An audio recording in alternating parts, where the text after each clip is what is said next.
नमस्कार प्रिय विद्यार्थियों, आज हम लेंस की सहायता से प्रतिबिंब निर्माण करना सीखेंगे और साथ ही लेंसों से संबंधित कुछ आंकिक प्रश्न हल करेंगे। विद्यार्थियों, कल आपको जैसे कि बताया था कि गोलीय लेंस के अंतर्गत प्रतिबिंब निर्माण करते समय हमें कुछ नियमों का पालन करना होता है। वो नियम क्या हैं, हम उनकी चर्चा कल कर चुके थे पिछले अध्याय में। अब हम देखते हैं लेंसों से प्रतिबिंब निर्माण करना। तो सर्वप्रथम हमारे लिए मान के चलते हैं उत्तल लेंस से हम प्रतिबिंब निर्माण कर रहे हैं। विद्यार्थियों, लेंस है हमारे लिए उत्तल लेंस, जिसका दूसरा नाम है अभिसारी लेंस। अभिसारी लेंस के लिए हम प्रतिबिंब निर्माण करेंगे, फिर हम अवतल लेंस के लिए करेंगे। विद्यार्थियों, स्थितियां वस्तु की देख लीजिए क्या रहेगी, वस्तु कहाँ कहाँ रखनी है। वस्तु की स्थिति या बिंब की स्थिति, वस्तु या बिंब एक ही बात है। और दूसरी ओर हम देखेंगे जब हम प्रतिबिंब बना लेंगे तो प्रतिबिंब की स्थिति क्या रहेगी, प्रतिबिंब का आकार कैसा होगा और उसकी प्रकृति या स्वरूप के बारे में हम चर्चा करेंगे। इन तीन प्रश्नों के उत्तर हम देंगे जब हम उत्तल लेंस या अभिसारी लेंस की सहायता से प्रतिबिंब निर्माण कर लेंगे। विद्यार्थियों, जैसे कि आपको पूर्व में बताया था, अवतल दर्पण के दौरान उत्तल लेंस के लिए किसी भी बिंब या वस्तु के लिए 6 स्थितियां हो सकती है। सबसे पहली स्थिति है कि जब वस्तु अनंत पर हो। दूसरी स्थिति ये हो सकती है कि वस्तु 2f या c से परे हो, 2f से परे।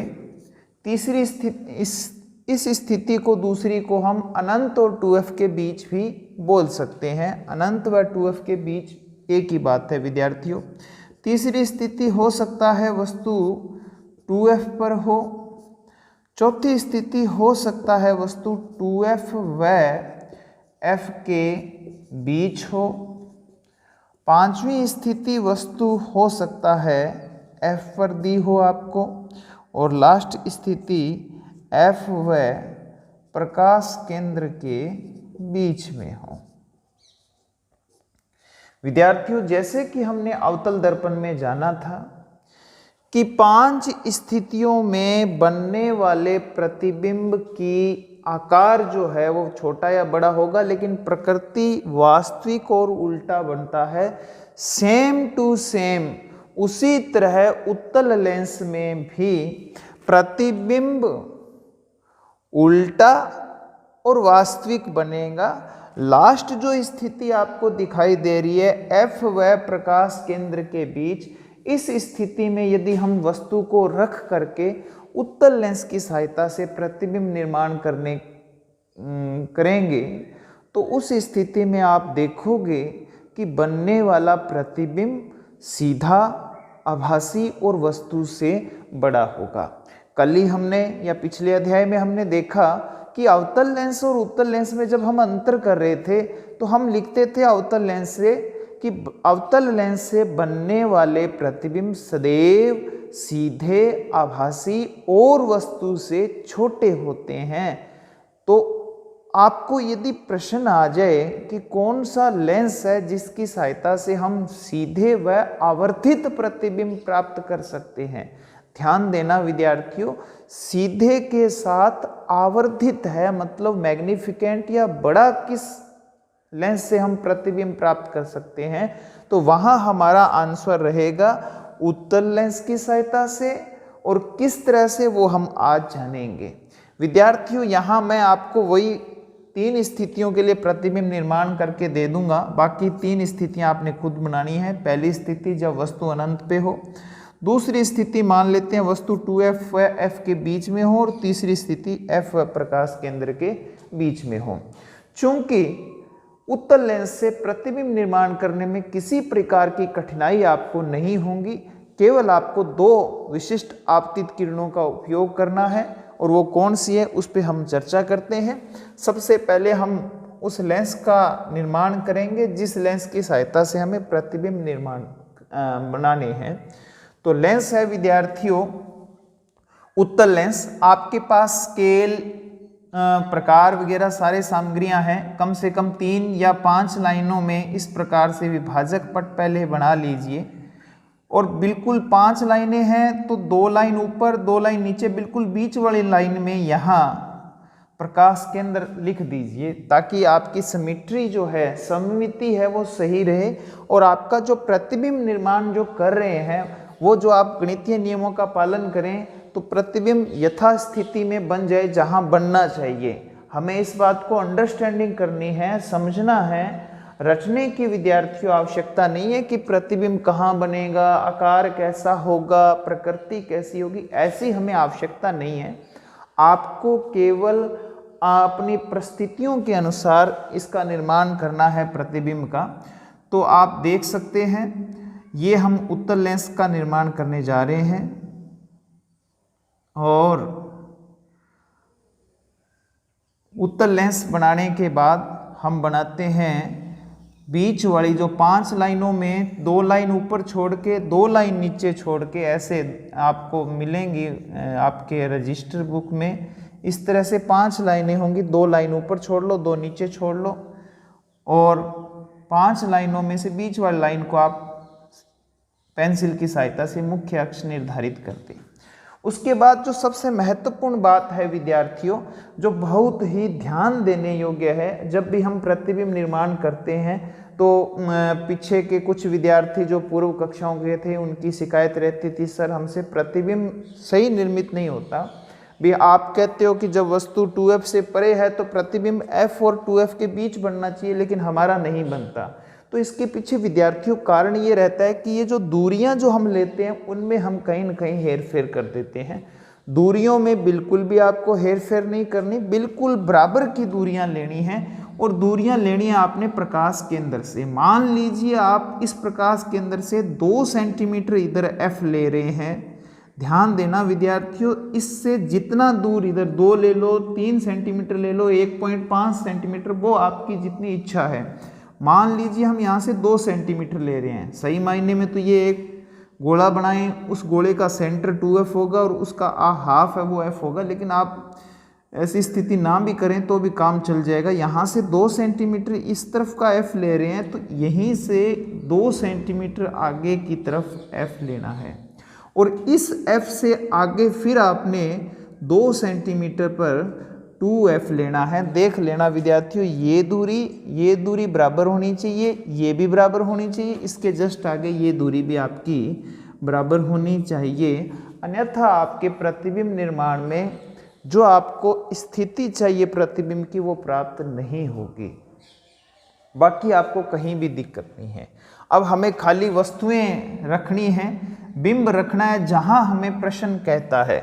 मान लीजिए मैंने टिक किया था प्रतिबिंब बनाना है जब वस्तु कहाँ पे है, अनंत पे हो। उस स्थिति में वस्तु का बिंब या बिंब रखने पर प्रतिबिंब कैसा बनेगा वो देख लीजिए विद्यार्थियों। जब वस्तु अनंत पर होती है तो हम जानते हैं हमेशा समांतर अक्षीय किरणें प्राप्त होती है। ये देख सकते हो, एक किरण मुख्य अक्ष के समांतर ऊपर से आ रही है, यहाँ से विभाजक पट तक पहुँची, और फिर हम जानते हैं कि उत्तल लेंस में f से गुजरती है। रूल नंबर 1 इस बात की पुष्टि करता है। दूसरी प्रकाश किरण जो प्रकाश केंद्र से होती आएगी, देख सकते हो ये भी आ रही है। मान लीजिए हम इस तरफ से सूर्य को देख रहे हैं या सूर्य का प्रतिबिंब यहाँ पे प्राप्त कर रहे हैं विद्यार्थियों, तो आप देखोगे कि सूर्य से आने वाली सभी प्रकाश किरणें समांतर आएंगी और यहाँ आकर के प्रतिबिंब का निर्माण करेगी। विद्यार्थियों ये प्रकाश किरण जो प्रकाश केंद्र से आ रही है, ये हम जानते हैं बिना विचलित हुए इसी दिशा में आगे निकल जाएगी, क्योंकि ये रूल नंबर 2 कहता है कि जो प्रकाश किरण प्रकाश केंद्र से होती हुई आपतित होती है वो किसी भी गोलीय लेंस से गुजरने के बाद बिना विचलित हुए सीधी निकल जाती है। एक किरण मान लीजिए अनंत से आ रही है तो ये मुख्य अक्ष से नीचे है, लेकिन है ये भी मुख्य अक्ष के समांतर। ये भी यहाँ विभाजक पट के बाद कहाँ से गुजरेगी विद्यार्थियों? F से गुजरेगी। आप देख सकते हो तीनों अपवर्तित किरणें जहां पर मिल रही है वहां वस्तु का प्रतिबिंब बनेगा। आप देखो कहाँ मिल रही है, निश्चित तौर पे आपको दिखाई दे रहा है और आप इसको दोहरा रहे हैं, बहुत अच्छी बात है। प्रतिबिंब का निर्माण कहाँ हो रहा है विद्यार्थियों? F पर ये स्थिति है। आकार कैसा है? बहुत ही छोटा, अत्यंत क्या है? छोटा है, बिंदु के समान है, बिंदु समान। और चूंकि उल्टा सीधा जो बिंदु ही प्राप्त हो रहा है तो बिंदु में क्या उल्टा और क्या सीधा, लेकिन फिर भी चूंकि प्रकाश किरणें अपवर्तित किरणें वास्तव में मिल रही है, इसलिए प्रकृति में हम लिखेंगे प्रतिबिंब बनता है वास्तविक व उल्टा। ये स्थिति आकार प्रकृति है जब वस्तु कहाँ रखी हुई है? अनंत पे। इसी प्रकार आप रखना वस्तु को 2F से परे, ये आपका 2F है, इधर यहाँ कहीं भी रख के प्रतिबिंब बना लेना। 2F पर रखकर भी आप बना सकते हो। चौथी कंडीशन है 2F व F के बीच। विद्यार्थियों 2F और F के बीच हम वस्तु को रख के प्रतिबिंब निर्माण कर रहे हैं। चूंकि आपको अपनी कॉपी में बार बार चित्र बनाने हैं, इरेज करके मत बनाना विद्यार्थियों, अलग अलग बनाने का अभ्यास करना। आप देखिए वस्तु को हमारा जो प्रश्न है वो कह रहा है 2F व F के बीच रखिए, तो हम वस्तु को रख रहे हैं विद्यार्थियों 2F और F के बीच। आप बिंब या वस्तु को इस तरह से बनाना है कि लेंस से ज़्यादा बड़ी भी नहीं हो, लेंस के इस अर्ध भाग के बराबर या उससे छोटी रहनी चाहिए, ताकि आपका सुनिश्चित प्रतिबिंब प्राप्त हो सके। इसके लिए जो प्रतिबिंब की स्थितियां, आकार वगैरह है वो बदल जाएंगी, इसलिए हम इनको इसके अनुसार लिखेंगे कैसे बनते हैं। तो यहाँ प्रतिबिंब निर्माण करना बहुत आसान है, दर्पण से भी इजी है विद्यार्थियों, क्योंकि यहाँ सर्वसूचित व सुनिश्चित प्रकाश किरणें आपको रखनी है। 6 स्थितियों में आपको वही आपतित किरणों का उपयोग करना है। पहली आपतित किरण जो लेंस और दर्पण दोनों में उपयोग में करनी है, समांतर अक्षीय किरण जो मुख्य अक्ष के समांतर है। ये देखिए प्रकाश किरण जो मुख्य अक्ष के समांतर है, लेंस से गुजरने के बाद कहाँ से निकलेगी? F से निकलेगी, ये देख सकते हो आप। दूसरी प्रकाश किरण आपको कहाँ से गुजारनी है? प्रत्येक एक प्रतिबिंब निर्माण करने में आपको यही 2 किरणों का इस्तेमाल करना है। पहली किरण तो समांतर अक्षीय किरण, यहाँ तक लाइए। ये आप इस बात का ध्यान रखिए कि समांतर अक्षीय से तात्पर्य है कि यहाँ जितनी दूरी है इतनी ही दूरी यहाँ रहनी चाहिए। ये आप स्केल इस प्रकार से रखोगे, यदि आपने ऊंचा नीचा किया स्केल तो दूरी कम ज़्यादा हो सकती है। आपको दूरी बिल्कुल इक्वल रखनी है, ये समांतर लगनी चाहिए और विभाजक पट तक ला करके उसको फिर F से आगे गुजार देना है। दूसरी जो आपतित किरण आपने उपयोग करनी है वो प्रकाश केंद्र वाली किरण यूज करनी है विद्यार्थियों। ये रहा प्रकाश केंद्र, ये रही वस्तु की नोक। स्केल को वस्तु की नोक और प्रकाश केंद्र के सीध में रखते हुए आगे गुजारना है, जहां मिलेगी वहां वस्तु का प्रतिबिंब बन जाएगा। देखिए ये आ रही है आपतित किरण, प्रकाश केंद्र से गुजरी, बिना विचलित हुए आगे की ओर सीधी निकल गई।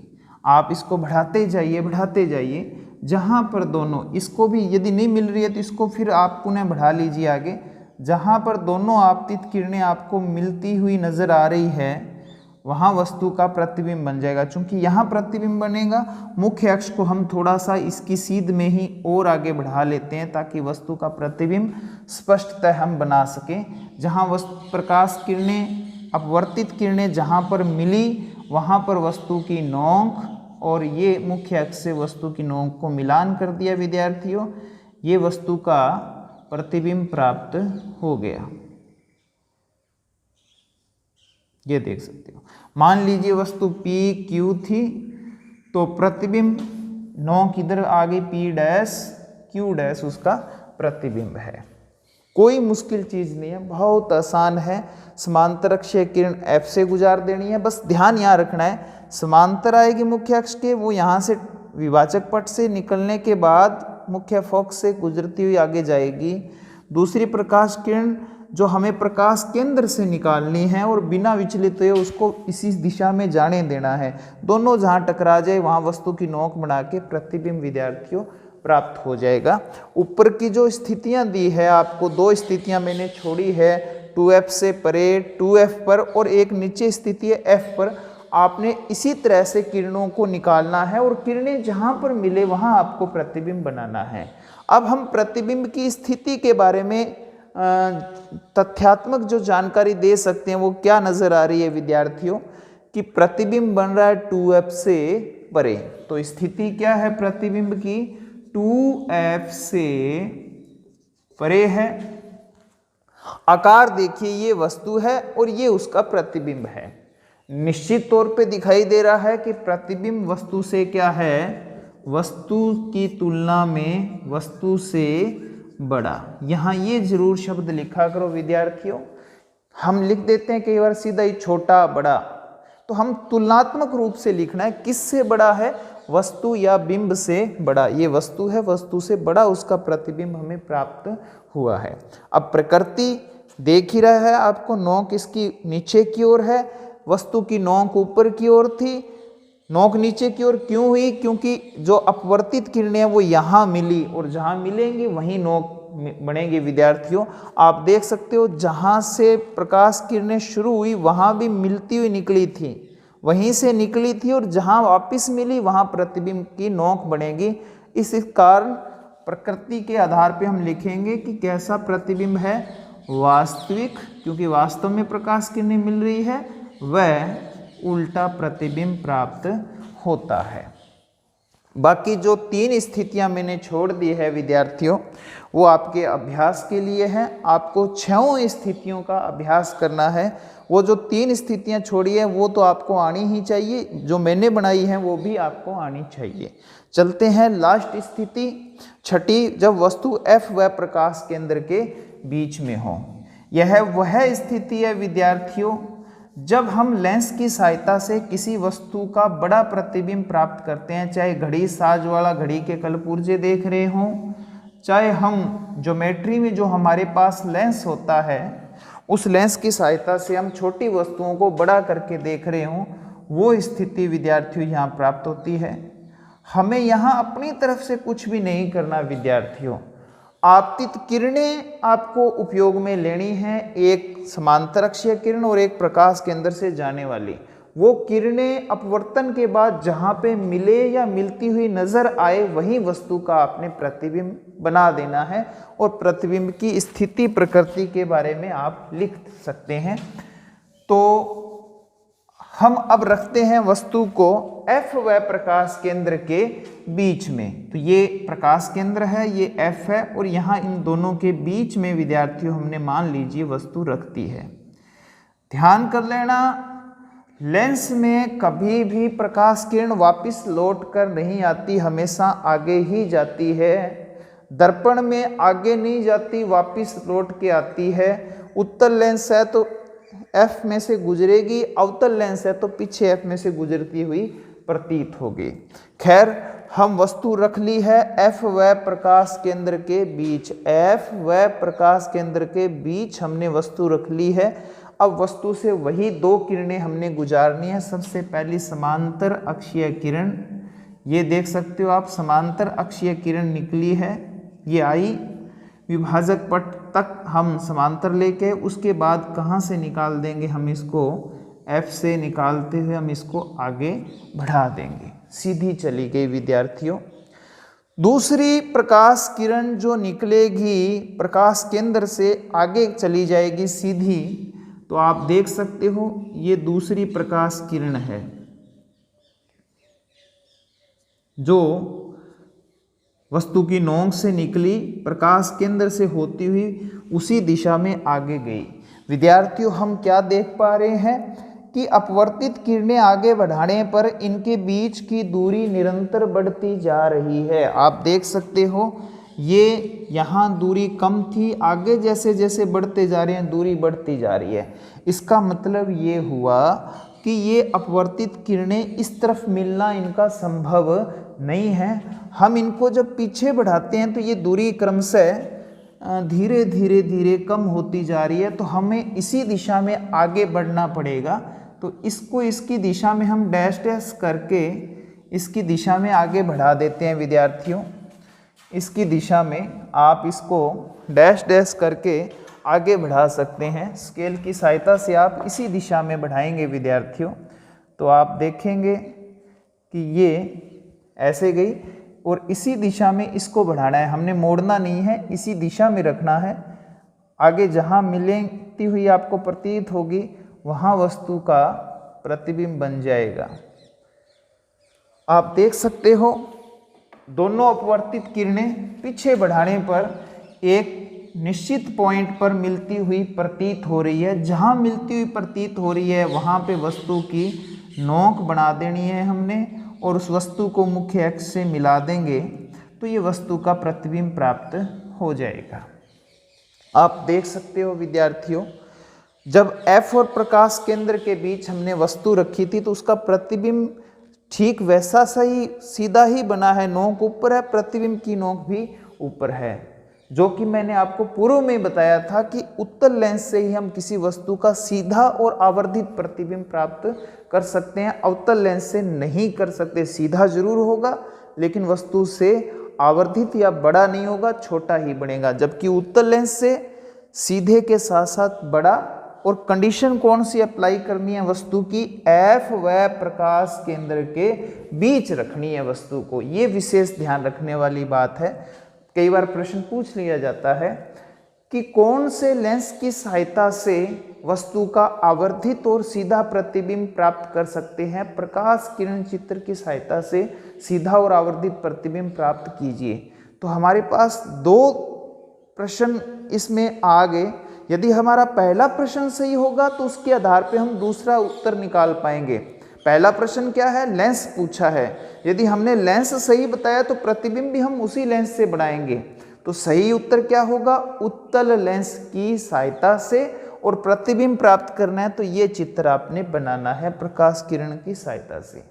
कहीं भी कोई रटाफिकेशन नहीं है, कुछ भी प्रकार नहीं है, आपको अंडरस्टैंडिंग और आपके हाथ जो निरंतर क्रियाशील रहते हैं बस उनको कंट्रोल में करते हुए एक सीधी स्केल का उपयोग करते हुए प्रतिबिंब बनाना है।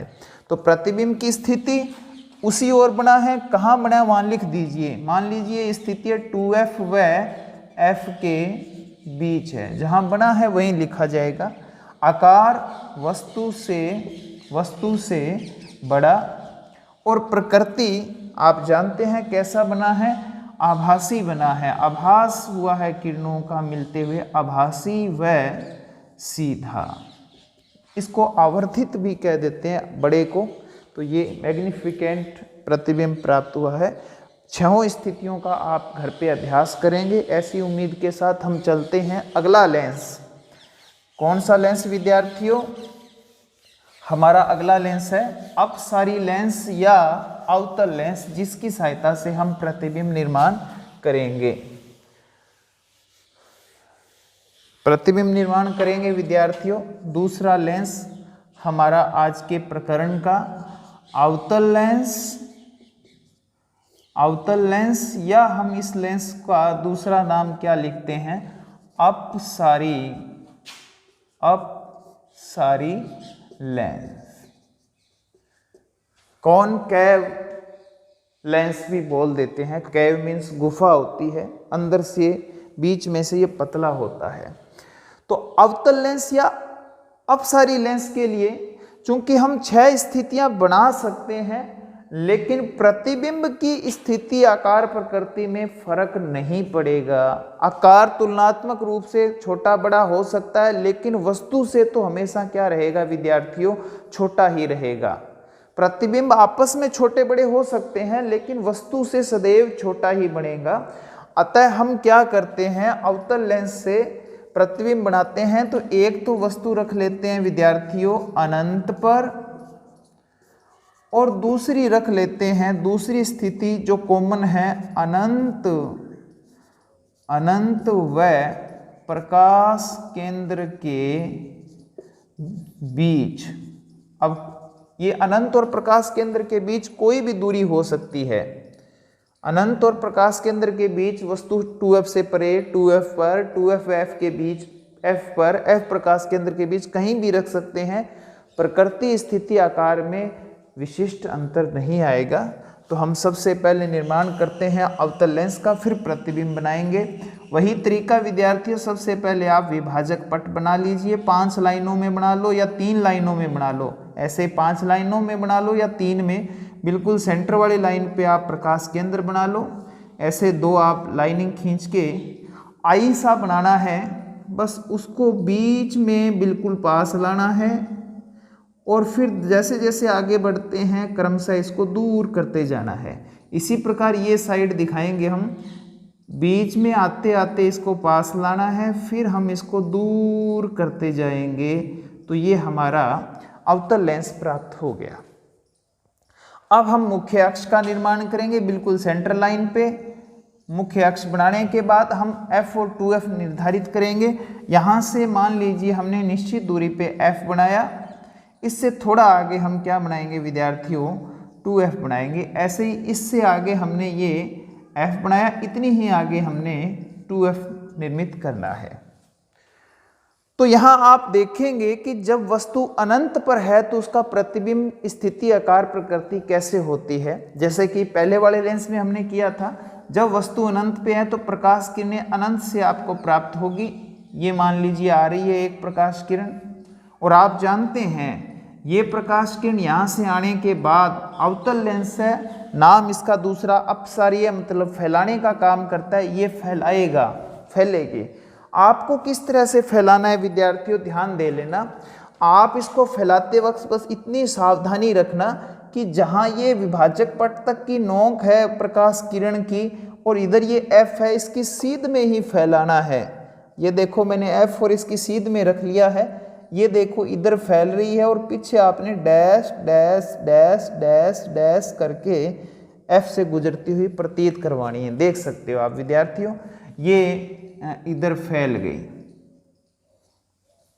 F से गुजरती हुई प्रतीत होती है। ये अवतल लेंस की खासियत है। प्रकाश किरण आ गई है, लेंस से पार गुजरी है, लेकिन चूंकि जाने पर ये फैल रही थी, और अब ये F से गुजरती हुई क्या हो रही है, प्रतीत हो रही है। दूसरी प्रकाश किरण वही प्रकाश केंद्र से गुजरेगी, ये आगे निकल जाएगी विद्यार्थियों, बिना विचलित हुए सीधी चली जाएगी। तीसरी हम अनंत से ला रहे हैं तो मान के चलते हैं कि मुख्य अक्ष से नीचे भी समांतर प्रकाश किरण आ रही है,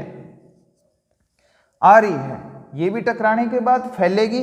फैलानी कैसे है, बिल्कुल F और इसकी सीध में आप रख लीजिए, और यहाँ से आप डैश डैश करके लाइए, क्योंकि इधर तो जाना नहीं है, प्रकाश किरण ने जाना आगे है।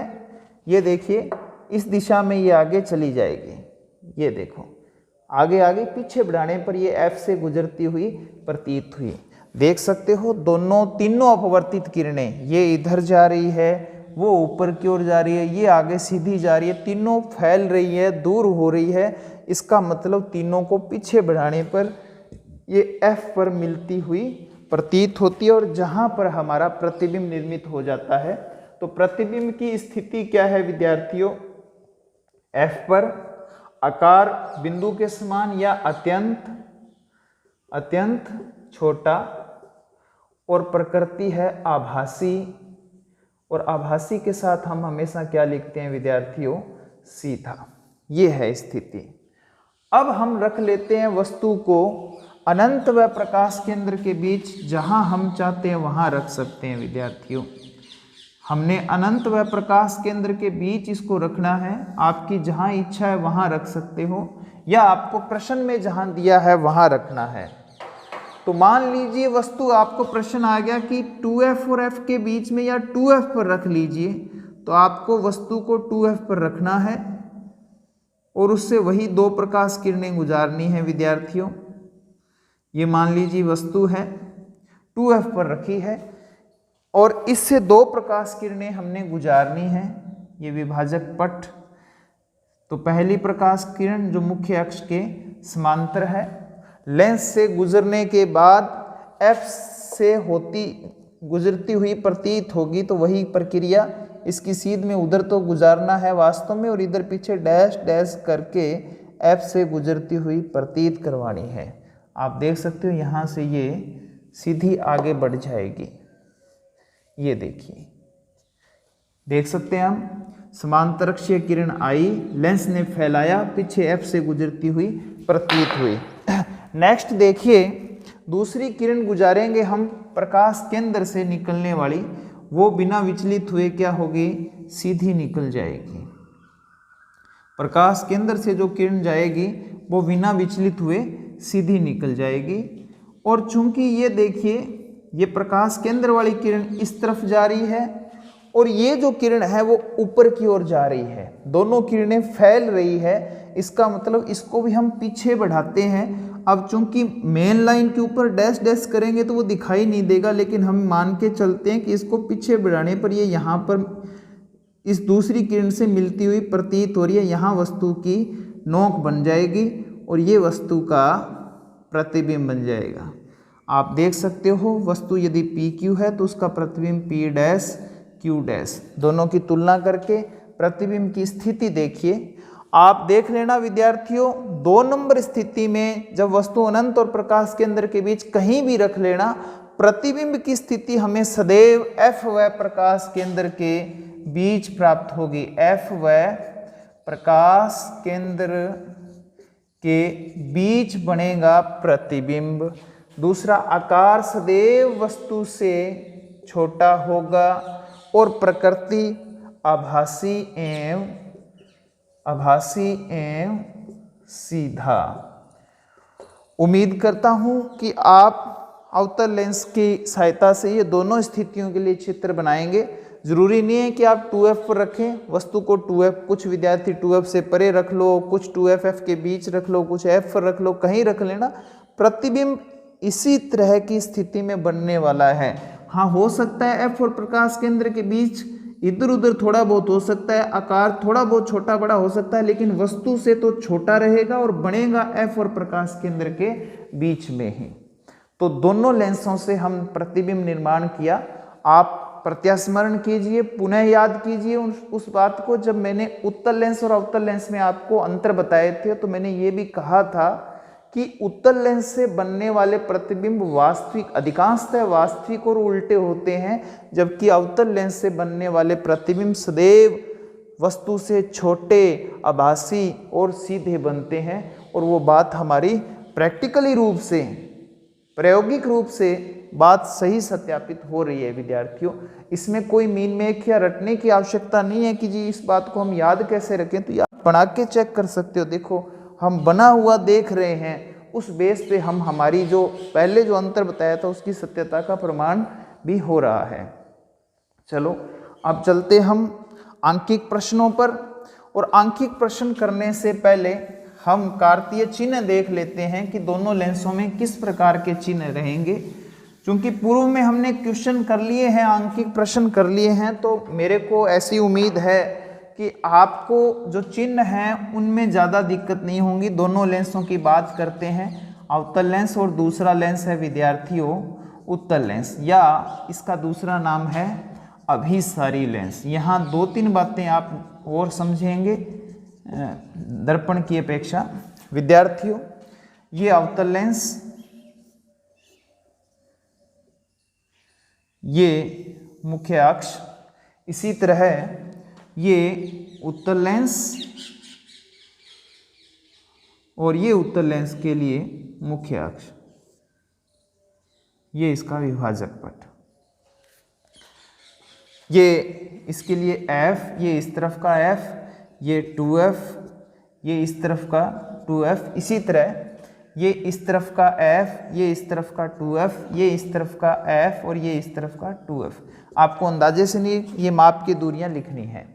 अब जो चिन्ह है वो कैसे लेने हैं, सबसे पहले जो वस्तु या बिंब की दूरी है उसको हम किससे रिप्रेजेंट करते हैं विद्यार्थियों, वही बात जो दर्पण में थी वही लेंस में लागू होनी है। बिंब या वस्तु की दूरी हम व्यक्त करते हैं इसको u से, स्मॉल u से, और चिन्ह इसके लिए क्या रहेगा, वही, क्योंकि वस्तुएं हमेशा हम बाईं ओर रखते हैं और हम जानते हैं ग्राफीय समीकरण हमने हल की है कि बाईं ओर की दूरियां हमेशा ऋणात्मक ली जाती है। ग्राफ में आप पुनः याद कीजिए वो बात कि हम इस तरह से प्लस का निशान लगाते हैं, बिल्कुल बीच में मूल बिंदु है और इस ओर की दूरियां हम यहाँ पे प्लस का 1 2 3 रखते हैं, नहीं माइनस का रखते हैं, और इस तरफ हम प्लस का 1 प्लस का 2 प्लस का 3 रखते हैं। ऊपर की ओर हम प्लस के 1 प्लस के 2 रखते हैं, नीचे की ओर -1 -2 रखते हैं। तो आप इस चीज से बड़े आराम से समझ सकते हो कि वस्तु हमेशा बाईं ओर ही मानी जाती है। इट मीन्स बिंब की दूरी या वस्तु की दूरी या u को हमने हमेशा ऋणात्मक लेना है। ये हमारे हाथ में नहीं है, ये एक सर्वविदित तथ्य है जिसको आपको स्वीकार करना है। इसमें हम कोई किंतु परंतु नहीं कर सकते। वस्तु बाईं ओर रखनी है, ऋणात्मक लेनी है, चाहे लेंस हो चाहे दर्पण हो, दोनों के लिए इक्वल बात है। दूसरी जो एक और सत्य तथ्य है वो क्या है विद्यार्थियों, बिंब या वस्तु की ऊंचाई। क्योंकि हम जानते हैं, जिसको हम h से लिखते हैं, वस्तु हमेशा मुख्य अक्ष से ऊपर रखी जाती है और ऊपर की दूरियां धनात्मक होती है। तो ये हमें क्या लेनी है विद्यार्थियों, धनात्मक लेनी है। ये दो बातें, ये जो दो तथ्य हैं, इनमें चाहे दर्पण हो चाहे लेंस हो, दोनों में किसी प्रकार की कोई गुंजाइश नहीं, दोनों के लिए इक्वल है। u माइनस में लेना है, h प्लस में लेना है। हाँ, इसके बाद जो आगे की बातें हैं वो हम दर्पण वाली छोड़ देते हैं, लेंस की अलग से याद करते हैं। याद रखने के लिए वही बात समझने की आवश्यकता है। हम यदि फोकस दूरी की बात करें, किसकी फोकस दूरी, हम यहाँ इस तरफ अवतल लेंस की फोकस दूरी और बात कर रहे हैं और इस तरफ हम उत्तल लेंस की बात कर रहे हैं। तो विद्यार्थियों आप जानते हैं आपतित किरण इधर से आ रही है और आने के बाद ये फैलती है, पीछे F से गुजरती हुई प्रतीत होती है। तो हम देख पा रहे हैं कि अवतल लेंस का फोकस है वो बाईं ओर है। आप देख सकते हो, स्पष्टतः नजर आ रहा है कि ये प्रकाश किरण अपवर्तन के बाद या लेंस से गुजरने के बाद फैलती है और पीछे F से गुजरती हुई प्रतीत होती है। इट मीन्स अवतल लेंस का F बाईं ओर प्राप्त होता है और बाईं ओर की दूरियां माइनस में होती है। इसका मतलब ये हुआ कि अवतल लेंस की फोकस दूरी, कौन से लेंस की बात हो रही है, ये वस्तु की दूरी, बिंब की ऊंचाई दोनों लेंसों के लिए समान है, ऋणात्मक धनात्मक लेनी है। लेकिन अवतल लेंस की फोकस दूरी हमेशा विद्यार्थियों F से हम व्यक्त करते हैं, इसको क्या मानी जाएगी, ऋणात्मक। वहीं उत्तल लेंस की बात करें, आपको ये भी बात याद रखने की आवश्यकता नहीं है बारंबार। आप समझिए कि ये लेंस यहाँ से आने के बाद प्रकाश किरण, आपतित किरण अपवर्तन के बाद कहाँ से गुजरेगी, तो ये देखो F से वास्तव में गुजरती है, इसका F इस तरफ प्राप्त होता है। इट मीन्स उत्तल लेंस की फोकस दूरी, इसको भी हम F से, कैपिटल F से लिखते हैं, वो किस में प्राप्त होगी भी, धनात्मक होगी, प्लस में लिखेंगे, धनात्मक होगी। यहाँ एक चीज और विद्यार्थियों ध्यान दीजिए, जो हमारे कॉमन सेंस की है, हमारे सामान्य ज्ञान की है, हमारे दैनिक जीवन में व्यवहारिक ज्ञान की है। हम अक्सर ये देखते हैं कि कुछ लोगों के चश्मा लगा होता है कि कौन सा चश्मा है भी तेरे का जी, प्लस का है। कुछ लोगों के चश्मा लगा होता है कि जी कौन से लेंस का चश्मा है कि जी माइनस का चश्मा है। लेंस भी नहीं जानते, हम सीधा कहते हैं कि ये प्लस का है जी, ये माइनस का है। आप आपस में कुछ विद्यार्थियों के जिनके चश्मा लगी है, कभी स्कूल लगे या मिलें तो आपस में चर्चा करना, आप पूछोगे, विद्यार्थियों के ज़्यादातर माइनस का चश्मा होता है। जो बुजुर्ग होते हैं, बड़े बुजुर्ग होते हैं, उनके प्लस का चश्मा होता है। इसका मतलब क्या है, आप इस बात से विज्ञान के स्टूडेंट होते हुए वैज्ञानिक दृष्टिकोण अपना करके इस तथ्य से और आगे की बातें जान सकते हैं कि जिसके माइनस का चश्मा है इसका मतलब उसने अवतल लेंस अपने चश्मे के अंदर डाल रखे हैं, अवतल लेंस का उपयोग किया है और इसलिए वो माइनस का है। हम इससे भी दो बातें आगे और सीखेंगे। कौन सी दो बातें? कि माइनस का चश्मा है तो अवतल लेंस, और अवतल लेंस किनके लिए लगता है? अवतल लेंस लगता है जिनको निकट दृष्टि दोष है, जिसकी हम आगे चर्चा करेंगे, उनको लगता है। तो हम ये भी जान जाएंगे कि उसको निकट दृष्टि दोष है, उसके निवारण के लिए उसने ये लगाया है। फिर हम ये भी जानेंगे निकट दृष्टि दोष क्या है, उसको किस तरह की वस्तुएं देखने में परेशानी हो रही है। ठीक उसी प्रकार किसी बुजुर्ग के हम देखते हैं कि प्लस का चश्मा लगा है, इट मीन्स उसके उत्तल लेंस है और उसको दूर दृष्टि का दोष है। तो ये तथ्यात्मक जानकारी भी हम याद रख सकते हैं, आंकिक प्रश्नों में भी हमने इसको याद रखना है। अब बात करते हैं वी की। वी चूंकि हमारे बस की बात नहीं है, जब हम आंकिक प्रश्न हल करेंगे तो वी का मान कैसा आएगा? यदि वी का मान धनात्मक आए, धनात्मक या प्लस में आता है तो ध्यान रखना विद्यार्थियों, प्रतिबिंब बनेगा वास्तविक और उल्टा। क्यों बनेगा? हम जानते हैं कि धनात्मक जो मान आने हैं वो इस तरफ आने हैं और इस तरफ प्रतिबिंब उल्टे बनते हैं। इसका मतलब v यदि प्लस में आता है, v क्या है? प्रतिबिंब की दूरी। प्रतिबिंब की दूरी को हम किससे रिप्रेजेंट करते हैं? v से। v का मान यदि प्लस में आता है तो प्रतिबिंब वास्तविक और उल्टा बनता है।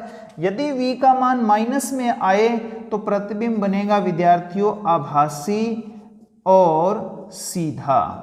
ये बातें आपको याद रखनी हैं। जब हम निष्कर्ष लिखते हैं v का मान आ जाए तो हम प्रतिबिंब की प्रकृति स्थिति जब लिखते हैं, प्रकृति के बारे में बात करते हैं, तो ये प्लस और माइनस से ही आभासी और वास्तविक की ज्ञान हमें प्राप्त होता है। वहीं h डैश यदि प्लस में है तो प्रतिबिंब होगा सीधा, और यदि h डैश माइनस में है तो प्रतिबिंब होगा उल्टा। इस तरह से ये दो तथ्यात्मक जानकारियाँ आपको याद रखनी है। अब हम आंकिक प्रश्नों को हल करते हैं, उससे पहले जान लेते हैं कि आंकिक प्रश्नों को हल करने के लिए हमें कौन से सूत्रों की या फॉर्मूलाज की आवश्यकता होगी। ये आप विद्यार्थियों पॉज करके नोट कर लेना, ताकि आपको जब आगे आंकिक प्रश्न हम हल करें तो कहीं कठिनाई न हो। किसी भी प्रकार के प्रश्न में किसी भी विद्यार्थी को कोई समस्या हो तो वो व्यक्तिगत दूरभाष के माध्यम से अपनी समस्याओं का निराकरण कर सकते हैं। किसी भी टॉपिक या प्रकरण को लेकर के, जरूरी नहीं है आप 9वें अध्याय के अंदर ही आपको मुश्किल लगती हो, जितने पाठ आपके करवाए जा चुके हैं उन सभी पाठों में आपको कोई परेशानी हो तो आप समस्याएं सुलझा सकते हैं। विद्यार्थियों, आंकिक प्रश्नों में जो सूत्र काम में आने हैं उनमें सबसे पहला सूत्र काम आएगा लेंस सूत्र। लेंस सूत्र, वहां दर्पण थे इसलिए दर्पण काम किया था, यहाँ लेंस है इसलिए लेंस सूत्र है। दर्पण सूत्र तो हमने व्युत्पन्न भी किया था, लेकिन लेंस सूत्र आपके सिलेबस में व्युत्पन्न नहीं करना, केवल याद रखना है। दर्पण सूत्र की तरह यह बस थोड़ा सा डिफरेंस है। 1/f बराबर 1/v माइनस 1/u, ये लेंस सूत्र है। वहाँ दर्पण सूत्र क्या था? 1/f बराबर 1/v प्लस 1/u, बस इतना सा ही डिफरेंस है। यहाँ लेंस सूत्र में ये जो चिन्ह है वो माइनस का हो जाएगा, ऋणात्मक हो जाएगा, वहाँ वो धनात्मक था। अब आप दूसरा सूत्र जो काम आना है आवर्धनता का, m बराबर h डैश बटे में h। h डैश से मतलब प्रतिबिंब की ऊंचाई और h का मतलब बिंब की ऊंचाई का अनुपात आवर्धनता कहलाती है। प्रश्न आ जाता है कई बार कि आवर्धनता किसे कहते हैं, इसका मात्रक लिखिए। तो आवर्धनता कहते हैं प्रतिबिंब की ऊंचाई और बिंब की ऊंचाई का अनुपात आवर्धनता कहलाता है, और इसका कोई मात्रक नहीं होता, मात्रक रहित है, क्योंकि ऊंचाई का जो प्रतिबिंब की ऊंचाई है उसका भी मीटर होगा, नीचे बिंब की ऊंचाई इसका मीटर होगा, मीटर से मीटर कट गया, कोई मात्रक नहीं रहता, तो इसका कोई मात्रक नहीं होता। वास्तव में आवर्धनता का मतलब ये होता है कि किसी वस्तु का प्रतिबिंब उस वस्तु से कितना गुना बड़ा या छोटा है, कितना गुना बड़ा है या कितने गुना छोटा है। ये बात की जानकारी हमें आवर्धनता से लगती है। हाँ, आवर्धनता का संबंध है v और u के साथ, वो क्या रहेगा, h डैश बटे में h बराबर v बटे में u। दर्पण सूत्र में जो संबंध था वहाँ यहाँ माइनस लग जाना था, यहाँ माइनस नहीं लगना, इतना ही फर्क है। ये दोनों के बीच संबंध है, आवर्धनता के और v और u के बीच। तो हम विद्यार्थियों डायरेक्ट कुछ आंकिक प्रश्न अब हल कर लेते हैं, जिससे आपको ये सूत्र और ये जो परिस्थितियाँ वो और क्लियर हो जाए। आप अपनी पाठ्य पुस्तक में देखिए प्रश्न जो है, प्रश्न संख्या देखिए विद्यार्थियों, लेंस से संबंधित जो आंकिक प्रश्न है उसमें आप देखिए तीसरा प्रश्न, एक 30 सेंटीमीटर फोकस दूरी के उत्तल लेंस से, यानी सबसे पहले हमें लेंस का नाम लिख लेना चाहिए। प्रश्न संख्या 3 है आपके कौन से प्रश्न, आंकिक प्रश्न। आंकिक प्रश्न का तीसरा प्रश्न, कौन से लेंस की बात हो रही है विद्यार्थियों, हम लेंस का नाम लिख लेते हैं ऊपर, लेंस का नाम है उत्तल लेंस। बाकी जानकारियां हम प्रश्न को पढ़ते हैं उससे हमें पूरी हो जाएगी। 30 सेंटीमीटर की फोकस दूरी, यानी 30 सेंटीमीटर क्या है, उत्तल लेंस की फोकस दूरी है। इसका मतलब फोकस दूरी को हम किससे लिखते हैं विद्यार्थियों, किससे व्यक्त करते हैं, फोकस f से, f बराबर 30 सेंटीमीटर। ये प्लस की होगी या माइनस की, ये आपको मालूम है, अभी हमने इसकी चर्चा की थी। उत्तल लेंस की फोकस दूरी हम जानते हैं, प्रकाश किरण इधर जाकर के f से गुजरती है तो इधर ही प्राप्त होता है, इट मीन्स किस में होगी, प्लस में होगी। आगे लिखा क्या है, अगली लाइन क्या लिखी है, उत्तल लेंस से बिंब 60 सेंटीमीटर की दूरी पे रखा है। बिंब की दूरी, बिंब की दूरी यानी कि हम लिखते हैं उसको किससे, u से, और वो है कितनी विद्यार्थियों, 60 सेमी। यहाँ भी प्लस माइनस का निशान जरूर लगाना है। बिंब की दूरी हमेशा किस में ली जाती है, माइनस में। इसमें हम पहले ही चर्चा कर चुके हैं। आगे क्या पूछता है, यदि बिंब की ऊंचाई, एक चीज और दे दी हमें साथ में, बिंब की ऊंचाई यानी h कितनी है विद्यार्थियों, बिंब की ऊंचाई है, आपकी किताब में दी हुई है 3 सेंटीमीटर। बिंब की ऊंचाई है 3 सेंटीमीटर। ये भी किस में ली जाती है बिंब की ऊंचाई, प्लस में। क्या प्रश्न पूछा है, प्रतिबिंब की स्थिति और स्वरूप ज्ञात कीजिए। प्रतिबिंब की स्थिति और स्वरूप ज्ञात कीजिए। प्रतिबिंब की स्थिति, प्रतिबिंब की स्थिति यानी कि हमें ज्ञात करना है v क्वेश्चन मार्क, और प्रतिबिंब का स्वरूप मतलब प्रकृति। स्वरूप में सारी बातें आ जाती है कि उसका आकार कैसा होगा और उसकी प्रकृति क्या होगी। तो आकार मीन्स h डैश हमसे पूछा है, और प्रकृति हम कब निकाल सकते हैं, जब हमारे पास v प्राप्त होगा। तो विद्यार्थियों सवाल से, प्रश्न से क्लियर पता चल रहा है कि f और u दे रखे हैं, v पूछी है। h डैश को एक बार हम छोड़ लेते हैं, f u दे के v पूछी है, तो निश्चित तौर पे हम लेंस सूत्र का सबसे पहले इस्तेमाल करेंगे और लिखेंगे लेंस सूत्र की सहायता से या लेंस सूत्र द्वारा। लेंस सूत्र क्या कहता है, 1 में f, बोलो बोलो, बराबर 1 में v माइनस 1 में u। यहां से जो जो सामग्री जिसको चाहिए उसको वहां पहुंचा दीजिए। क्या लिखा जाएगा, f हमारा प्लस 30 है, तो 1 में प्लस का 30 बराबर 1 में v हमारे पास है नहीं, और माइनस 1 में, ये माइनस तो सूत्र का है और u खुद किसका है, माइनस का है, तो माइनस 60। अगले स्टेप में क्या रहेगा विद्यार्थियों, 1/30 बराबर 1/v माइनस माइनस, माइनस को माइनस से मल्टीप्लाई है, गुणा है, तो माइनस माइनस क्या होता है, प्लस 1/60। अब चूंकि हमें v का मान निकालना है, v एक अचर राशि है और ये 1/60 संख्यात्मक मान है, इसको हम इस तरफ ले आएंगे तो ये प्लस वाला पक्षांतरण करने पर, आप पूर्व की कक्षाओं से गणित का नॉलेज रखते हैं, प्लस वाला इधर आते ही माइनस का हो जाता है, हमें प्राप्त होगा 1/30 माइनस 1/60 बराबर इधर बच गया विद्यार्थियों 1/v। अब इसमें से ये घटाना है और भिन्न को घटाते वक्त हम क्या ध्यान करते हैं, सबसे पहले हरों का एलसीएम या लघुत्तम समापवर्त्य लेते हैं। 30 और 60 का लघुत्तम आया 60।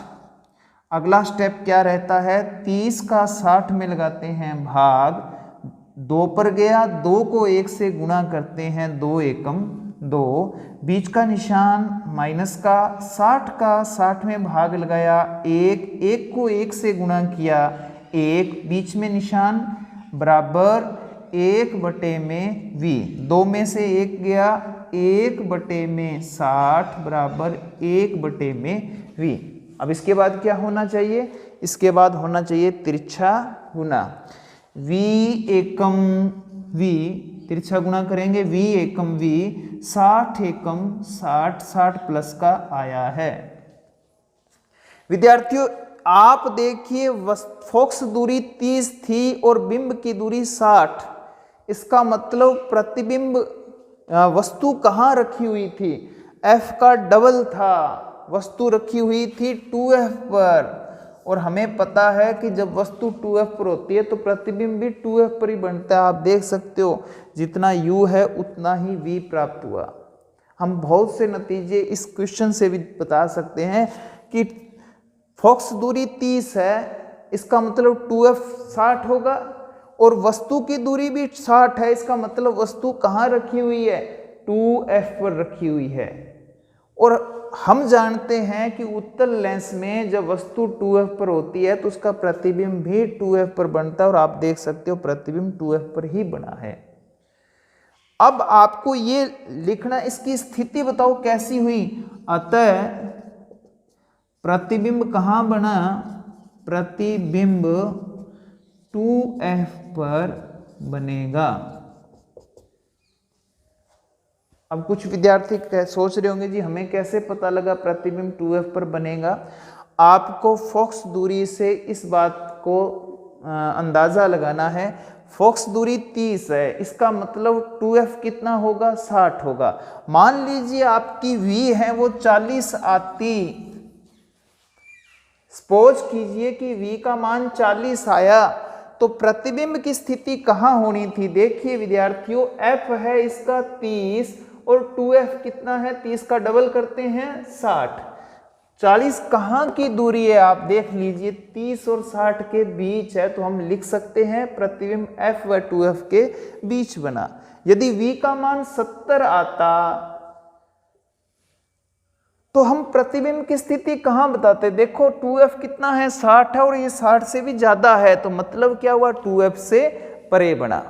यदि v का मान 20 आता तो इसका मतलब क्या है, प्रतिबिंब देखो f 60 है, प्रकाश केंद्र जो होता है, ऑप्टिकल सेंटर जो होता है वो 0 पे होता है, तो ये प्रतिबिंब बनता प्रकाश केंद्र और f के बीच में। तो इन बातों की आपने जानकारी रखनी है कि v का मान जैसे भी आ जाए आप फोकस दूरी से अंदाजा लगा लीजिए कि प्रतिबिंब कहाँ बनेगा। अब आप जानते हैं v का मान यदि प्लस में आता है, हमने पहले ही जानकारी कर ली थी, v का मान प्लस आने का मतलब इधर बनेंगे प्रतिबिंब, और इधर आने वाले हमेशा कैसे होते हैं, वास्तविक। v का मान प्लस में आया तो वास्तविक एवं उल्टा बनेगा। अब हम प्रतिबिंब के आकार की ओर बात कर लेते हैं। आप जानते हैं जब वस्तु 2f पर होती है तो उसका प्रतिबिंब भी 2f पर बनता है और आकार भी वस्तु के जितना ही बड़ा होता है। हम इस सांख्यिक प्रश्न से चेक करते हैं कि क्या ये बात सत्य है क्या प्रतिबिंब का आकार या ऊंचाई भी 3 सेंटीमीटर आती है और वो माइनस की आनी चाहिए, ये भी ध्यान देना चाहिए, ध्यान देने वाली बात है। तो आप देखिए प्रतिबिंब की ऊंचाई निकालनी है तो हमारे पास सूत्र रहेगा h डैश, चूंकि h डैश बटे में h बराबर v बटे में u। h डैश हमें ज्ञात करना है, h डैश का h डैश, h हमें प्लस का 3 दे रखा है, v का मान हमारा प्लस का 60 आया है, u का मान माइनस का 60 था। कैसा गुणा करेंगे? तिरछा गुणा करेंगे।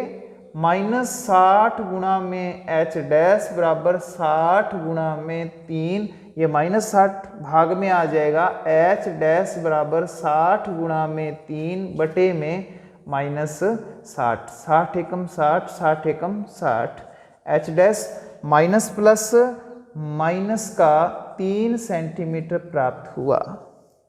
h डैश का मान 3 सेंटीमीटर आया है, इसका मतलब प्रतिबिंब का आकार वस्तु के क्या है विद्यार्थियों? बराबर। वह प्रतिबिंब बना कैसा है? उल्टा। उल्टा क्यों बना? क्योंकि h डैश का मान माइनस में है। हम पहले भी लिख चुके हैं वास्तविक के साथ उल्टा, और यहाँ से पूरा क्लियर हो गया कि h डैश माइनस में है तो ये उल्टा बनेगा। इस तरह विद्यार्थियों आपके जितने भी आंकिक प्रश्न हैं, कुछ लेंस वाले थे आप पहले कर चुके हैं और कुछ दर्पण वाले थे आप पहले कर चुके हैं, लेंस वाले अब आप कर लेना, इसमें सभी प्रश्न कर लेना। जो आपको नहीं समझ में आए तो आप मेरे से निसंकोच दूरभाष के माध्यम से पूछ सकते हैं। आज के जो प्रश्न उत्तर हैं वो आप पाठ्य पुस्तक के जितने प्रश्न उत्तर हैं वो कंप्लीट कर लीजिएगा, चाहे वो लेंसों से प्रतिबिंब निर्माण करने हों, चाहे आंकिक प्रश्न हो या पीछे के कुछ प्रश्न, जितने भी आपकी पाठ्य पुस्तक के अभ्यासार्थ प्रश्न दिए हैं वो कंप्लीट कर लेना। इस अध्याय का अभी हमारे पास सिर्फ एक प्रकरण या टॉपिक बाकी रहा है, वो रहा है मानव नेत्र और नेत्र दोष और उनका निवारण। अगले जो हमारा कालांश होगा उसमें हम इसको हल करेंगे। तब तक के लिए आप तैयारी करते रहिए। धन्यवाद। जय हिंद।